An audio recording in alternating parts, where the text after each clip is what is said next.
Heyo, and what is up, gang? Thank you for coming back to Sledgehammer TV tonight. It is Tuesday, April the 23rd, and the Superstar Shakeup is still going on. What? I said, did I hear you correctly, Tom Phillips? The Superstar Shakeup is ongoing. I thought this was a one-night ordeal, but we were fucking wrong, you guys. Just like the WWE is wrong every single time we sit down to watch their programming, and we are here to bring the hammer down on everything wrong with tonight's episode of SmackDown Live right here and right now. My name is Nick Nightmare, and you are watching the Sledgehammer Wrestling Show's SmackDown Live review. Let's do it.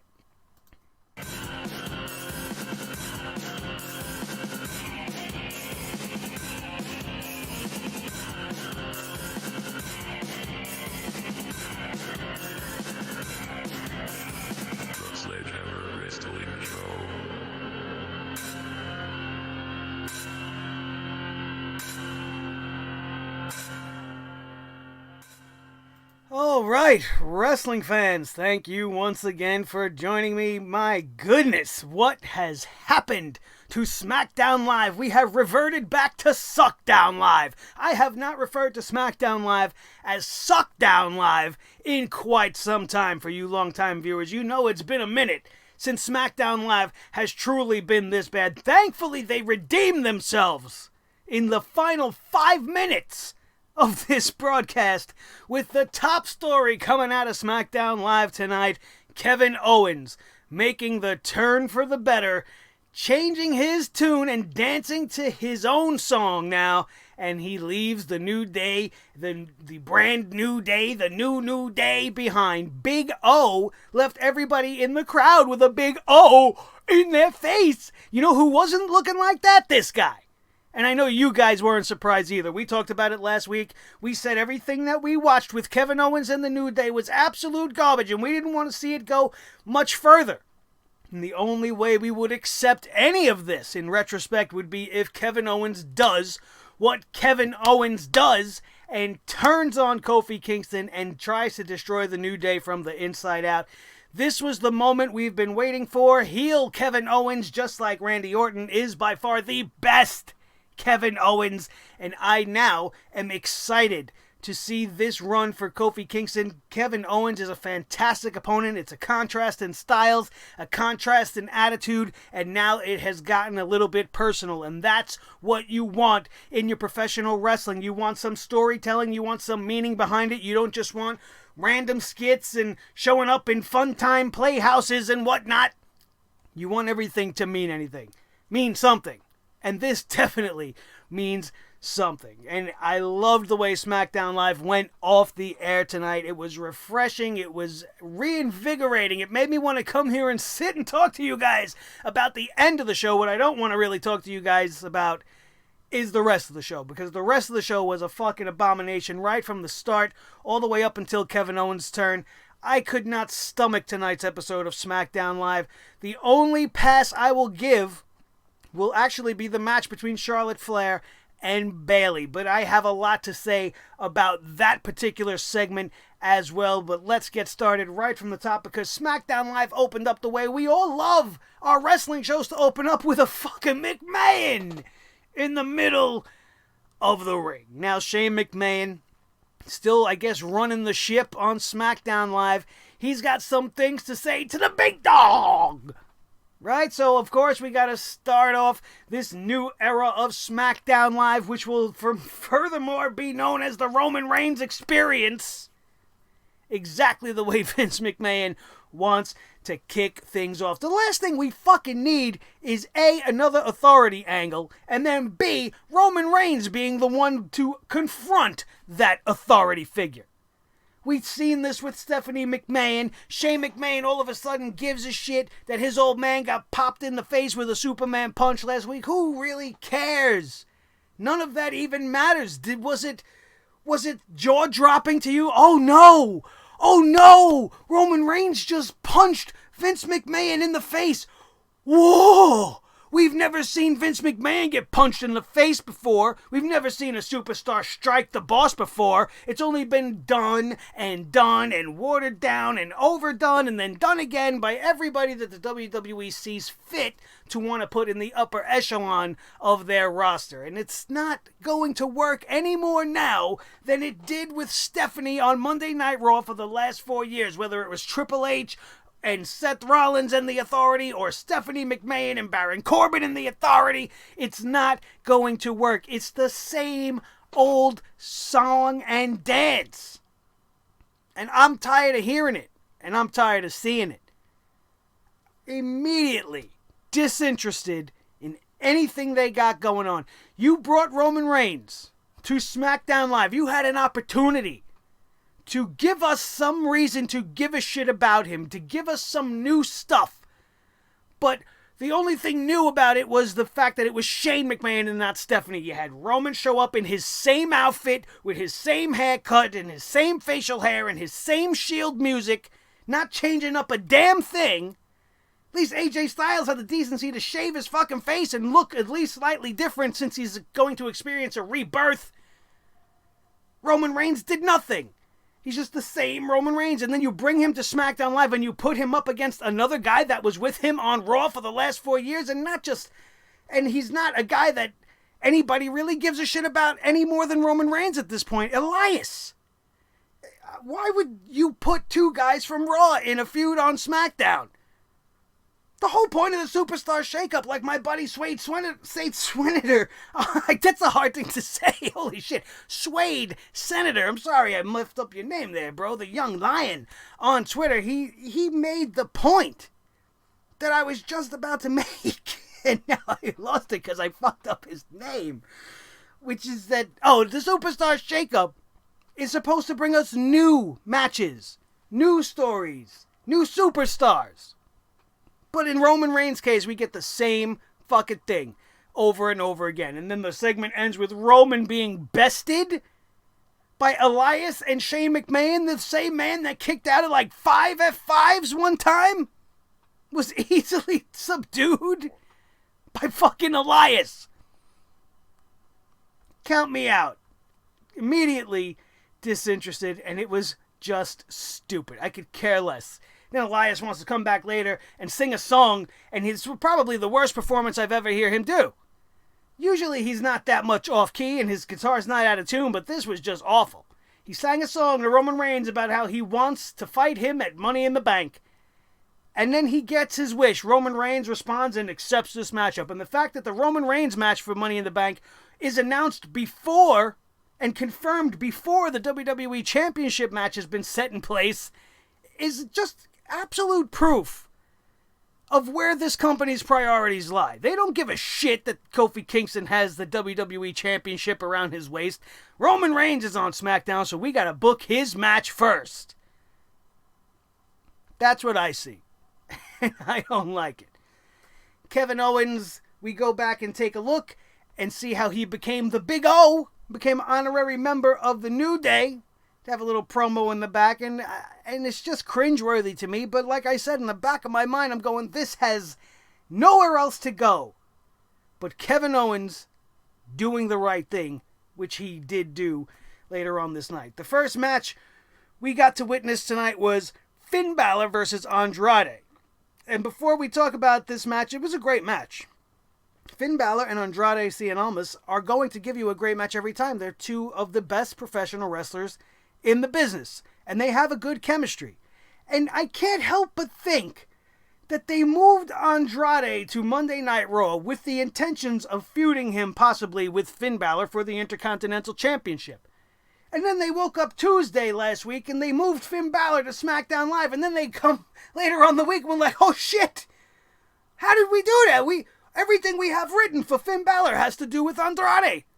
We have to get them back on the same show. Is it possible that they forgot? And in order to maintain the plan, they had to shift gears and send Andrade back to SmackDown Live? Or did Charlotte Flair storm into Vince McMahon's office like Cersei fucking Lannister and be like, dude, you can't take the mountain from the queen. You better send Sir Almas back to the queen right now. And you know Charlotte Flair's got that much stroke in the company. That's for sure. And we'll touch upon that as we go on a little further as well. This was a great match though. Finn Balor and Andrade, definitely an entertaining matchup. Finn Balor comes out with a clean win, hitting the coup de grace on Andrade, and now I'm not really sure where this match is going to go. They both now have a win over one another. There's going to be a rubber match. I'm going to assume they're going to try to place it at Money in the Bank. So we'll have to see where this goes from there. Hopefully we don't just get them keep trading victories, and maybe they give this feud a little bit of gusto. Give it some storyline. You got Zelina Vega in there. She should be stirring the pot, maybe fucking with Finn Balor over the next couple of weeks. Make it interesting. We don't have to see them wrestle now until the final match. But WWE's going to screw it up, just like they screw up everything else. You guys know that. That's why you come here, because we speak the truth whether you like it or not.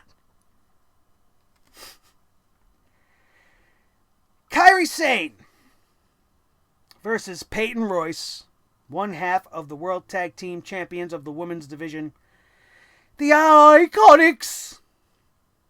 And I'm going to hit the repeat button. I actually can load up last night's Monday Night Raw right now and give you guys the exact same segment. Because why in God's name is Peyton Royce being put in a singles match when she's supposed to be building up the tag team division for the women? Think about it. Think about it. What was the point in putting the tag team titles on the IIconics if, since they won those championships, all they were going to do is lose? 3 straight shows in a row, these girls have had their shoulders pinned to the mat, whether in a triple 6-woman tag or in the subsequent singles matches we have seen now back-to-back nights. Billie Kay went out there last night, got her ass handed to her by Naomi. Tonight, Peyton Royce goes out there, gets squashed by Kairi Sane in record time. And I'm asking you this. What was the fucking point? All you did was make the champions look even weaker. The booking of the IIconics as the champions, the way the WWE has decided to go down this road with them, is laughable. At best. I don't understand it. You took the titles off of 2 legit, established, and semi-popular wrestlers and a popular team in the women's division, one of the teams that I guess you could say started this tag team division off in the Boston Connection, right? To make them constantly lose? To make the titles decrease in value after every show? Why? What should have happened here? Well, what would you have done, Mr. Nightmare? I'm going to tell you what the fuck I would have done. I would have had Kairi Sane and Asuka challenging Absolution. Absolution got all pissed off last week because fucking Paige chose them. They even had to highlight that segment tonight. They wanted to make it known to everybody. Oh, don't forget that this happened. Well, if this happened, why is she in there fighting one half of the tag team champions, and why are they not out there fighting with Absolution? 2 women's tag teams getting a tag team matchup on SmackDown Live would do nothing but good things for the division. Because it would show the WWE cares about its teams. They're trying to establish Asuka and Kairi Sane as a team because Io Shirai is not ready to come up to the main roster, and they couldn't have the Sky Pirates. So now we have the Sky Pirates 2.0. And you threw Asuka now playing the part of Io Shirai. And why does anybody have any reason to care? Why do we have any reason to give a shit about a reformation of Absolution? If you're not going to put them in the fucking ring to wrestle. The women's tag team division needs teams. And they need to be featured. We need to see what teams are good, what teams are bad. Who's going to gain the momentum? Who's going to earn a title shot? How are we earning title shots in a tag team division by winning singles matches? It's just fucking awful. It's mind-numbingly bad. Why they would do that, and you all know I am not like sitting here trying to defend the IIconics. I'm not even a true fan of the IIconics. I know I have a lot of diehard supporters of the IIconics in my group here on Sledgehammer TV, and that's more than welcome. I don't begrudge anybody for liking anybody except for Alicia Fox. Gotta put that one out there. Fucking tweetards. You don't even know what I went through today with these fucking idiots on Twitter over the last 24 hours trying to defend the fact that Alicia Fox is on this roster. It's just as bad as having to sit through this woman's division that they want to pass off on us. Kairi Sane versus Peyton Royce. Who do you think's going to win this match? Champion or not? You think Kairi Sane's going to lose her fucking debut match on SmackDown Live? The same exact thing I said about Naomi last night. All the girls you have there, fucking Carmella's sitting back there doing nothing. You wanted to give Kairi Sane a singles match. Give it to her against Carmella. What about fucking Liv Morgan? Isn't she by herself on SmackDown Live? Give her an opportunity to go out there and wrestle. Show us what she could do outside of the Riot Squad, if she could do anything besides look good. Why are we doing this to the IIconics and the Women's Tag Team Championships, more importantly? It's unforgivable. Kairi Sane, insane elbow drop for the 1, 2, 3. And then, Absolution wants to just fucking come out and stand there. Paige is walking around with Asuka and Kairi Sane for some reason. I guess she's a manager or something. Doesn't really fit. Doesn't look like it works. But, you know, I'm not going to nitpick on that. Paige brought this team together, so obviously she has a stake in their success. And her former team is pissed off that she passed them by. There's a generic story right there. That should have been where it began, and that should be the only place it goes for the next couple of months. Let these or weeks rather, months might be too long for this type of a feud, especially when you want to give Sonya Deville and Mandy Rose matches. They're not the best in the world. They are definitely needing improvement in many, many aspects, but most superstars on this roster need improvement in one way or another, so what sets them apart from anybody else? They are somewhat established. They were in that faction with Paige, and it would work. It would work, but instead we got to see Kairi Sane embarrass the tag team champions as if they don't do enough embarrassing of themselves when they open their mouths on their way to the ring. And it only gets better. It only gets better from here because Jinder fucking Mahal, the modern day retard Raja, the steroid freak, comes back to the show that he helped kill.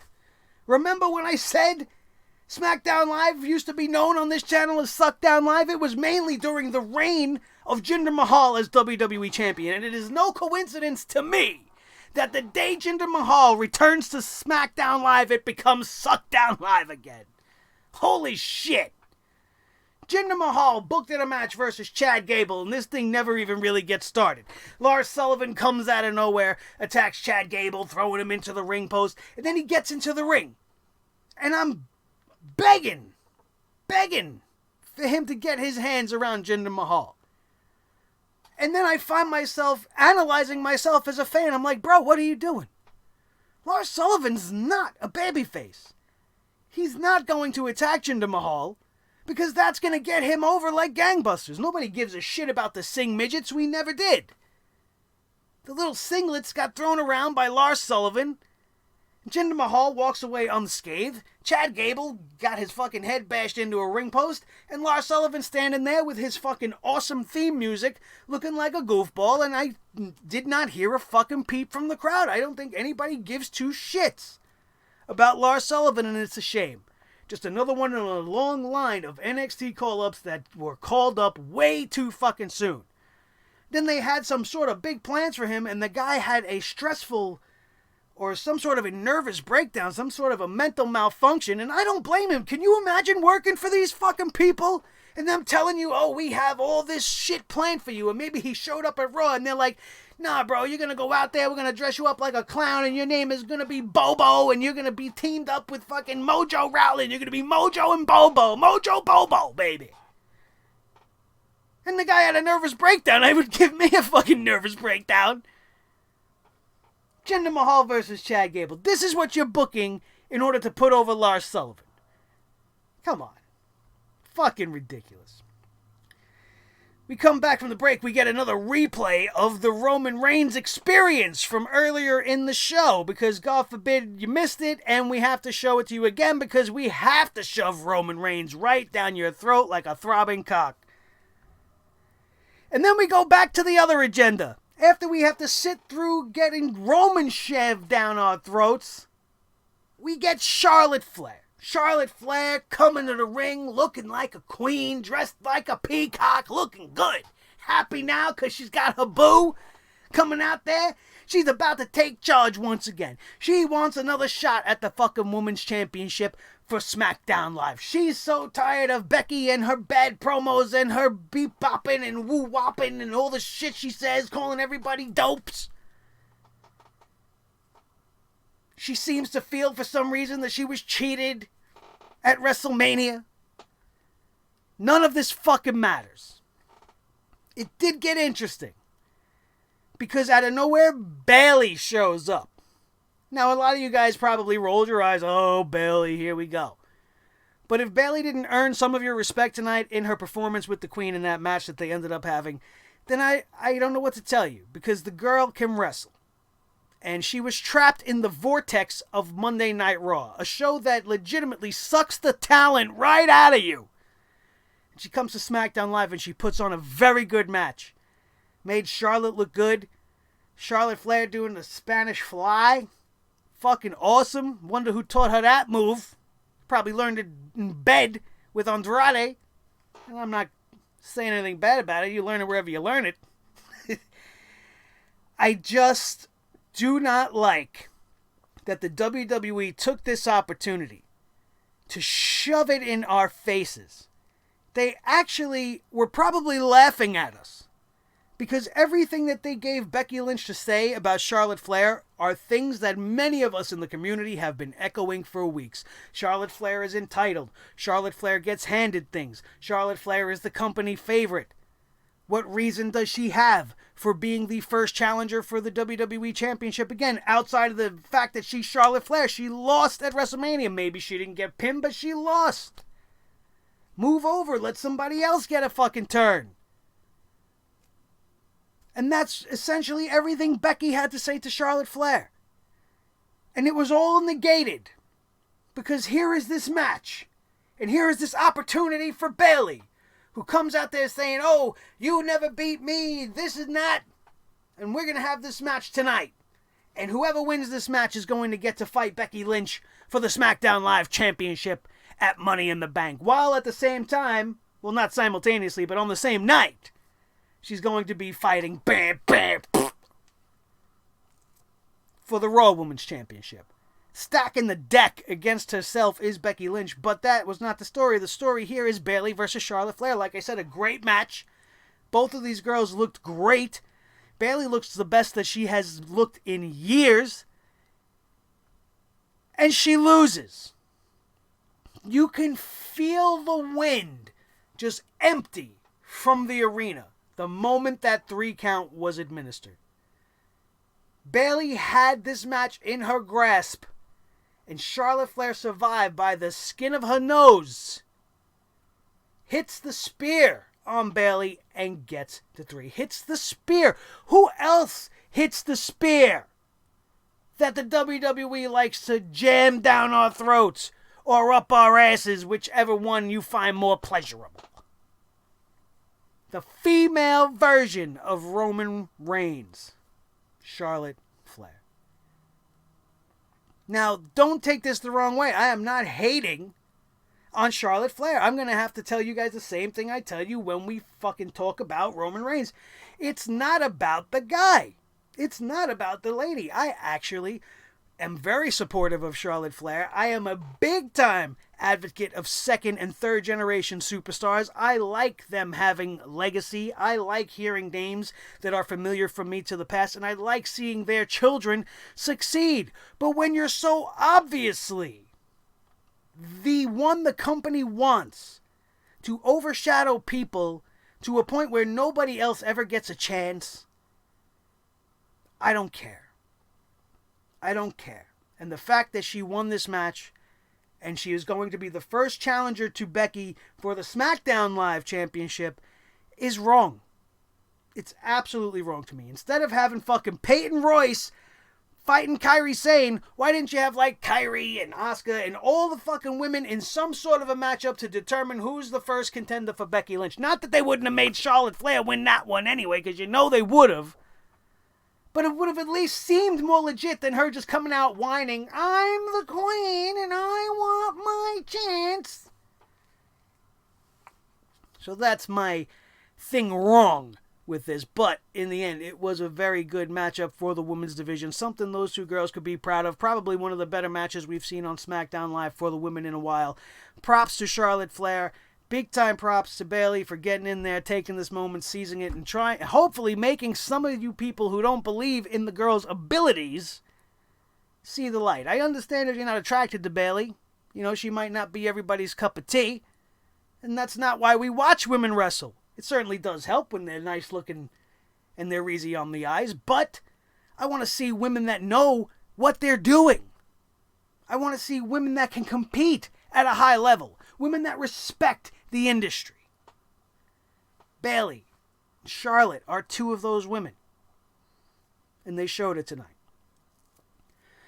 We come back from the break after this. And we go back to the Firefly Funhouse. And I'm going to come at it the same way I came at it last night. I watched it again tonight. And sure, there's a very creepy undertone to it. And some things are not always what they seem, as the old saying is. And I just don't have a true confident faith in the WWE's ability to not ruin whatever this is that he wants to do. Like, I can see on the outskirts that maybe there is a chance that this might be good. But given the current track record of WWE and their name-changing ways and the way they've been repackaging people, it has me very concerned for the future of Bray Wyatt's character. Now, I still maintain and I stand true to the fact that I do not want him to just come back and be another fucking preaching character, talking for 20 minutes and doing all these fucking promos and, you know, monologues constantly. Like, I want to see what this is going to equate to in the ring, because this is wrestling and Bray Wyatt looks like he got himself in fantastic shape. And when we see this fun time, you know, Firefly Funhouse shit, maybe we're seeing what's going on in his mind.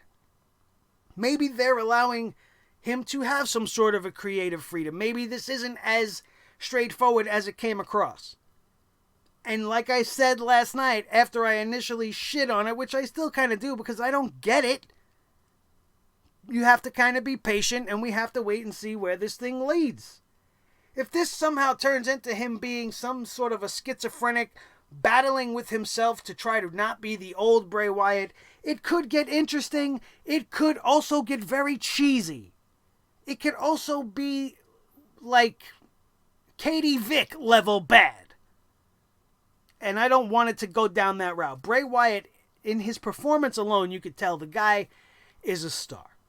He's a superstar. And I think if you were going to change him, that maybe this wasn't the way to go about it. But my knee-jerk reaction is still, I don't really like it.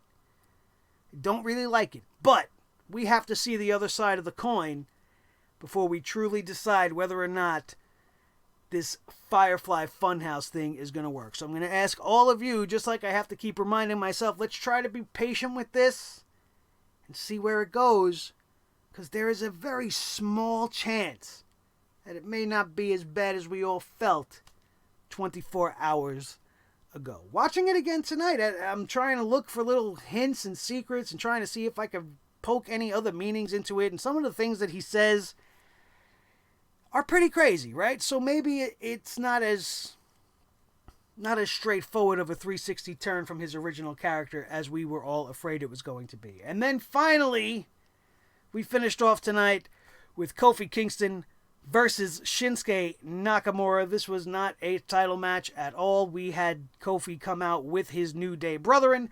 Shinsuke came out with Rusev Day, and this match was entertaining. Shinsuke Nakamura didn't sleepwalk through this matchup. Kofi Kingston definitely did some great shit in this match. And in the end, the winner by disqualification is Kofi Kingston, and the story, as we talked about in the open, is not at all about Shinsuke Nakamura, Rusev Day, Lana Day, or the New Day. The story is all about Kevin Owens, turning SmackDown Live in the last 5 minutes into the Kevin Owens show, and we are all the better for it. And we now look forward to SmackDown Live with a little bit of a silver lining. We know we're going to have to go through the Roman experience before we get to most of the shit we want to see, but we have no choice but to stomach that shit and settle in, because it's going to be a long ride, and Roman's going to be the poster boy for this fucking show before they hit Fox. Guarantee it. So do that championship proud, Kofi. Because you earned that shit. You deserve that shit. And now you're just going to have to hand that shit over to Vince's favorite plaything. And I don't like that shit at all. This show, like I said, for the most part, was fucking awful. Saved in the final minutes, in the 11th hour, by Kevin Owens.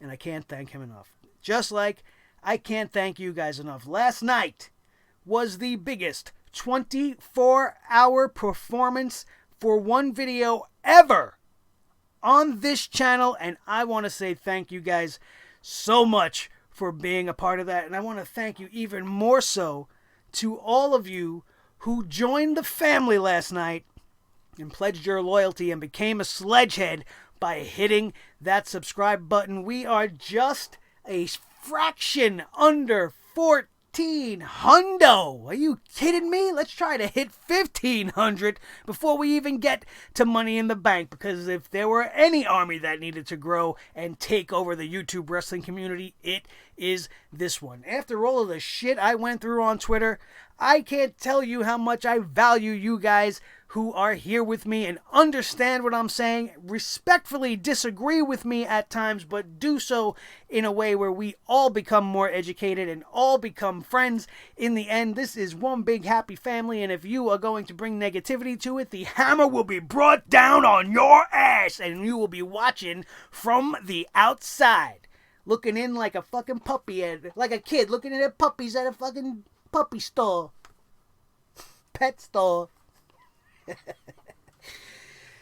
But seriously, thank you guys so much. Last night going into tonight was fucking amazing. I don't know if it had to do with the thumbnail. I don't know what the influx was all about, but I'm appreciative of it, mostly for all of yous who stuck around and subscribed for more. Make sure you hit that notification bell if you subscribed, or if you're subscribing right now, ring that bell, baby, so that you don't miss a thing coming at you from one of the greatest wrestling channels on all of YouTube. And I can't begin to express my gratitude anymore. And if I sit here much longer, I'm just going to keep saying thank you. So let's wrap this show up. Don't forget, if you missed Monday Night Raw review last night, it is up in the annotations up above, and it is fucking awesome. It is a great show. It started out, we had a bunch of friends. We had our own little Firefly funhouse going on, and if you missed it, you got to go back and check it out and add on to those view numbers, baby, because that video is lighting it up.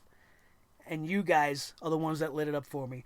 So thank you very much. Who am I, you might be asking, in case you missed it at the beginning. My name, ladies and gentlemen, is Nick Nightmare. This is the team, Thor the Sledgehammer, the official Sledgehammer of the Sledgehammer Wrestling Show, and the Wrestling God of Thunder.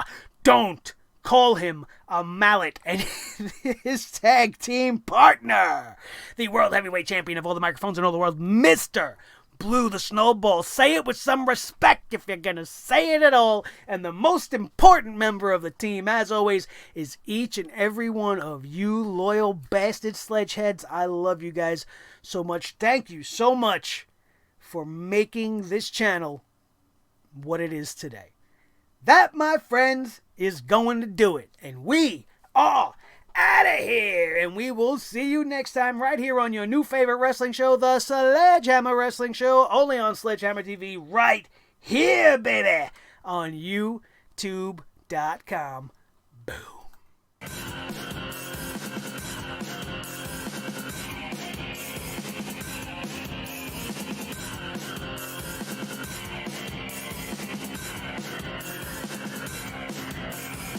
Sledgehammer Wrestling Show.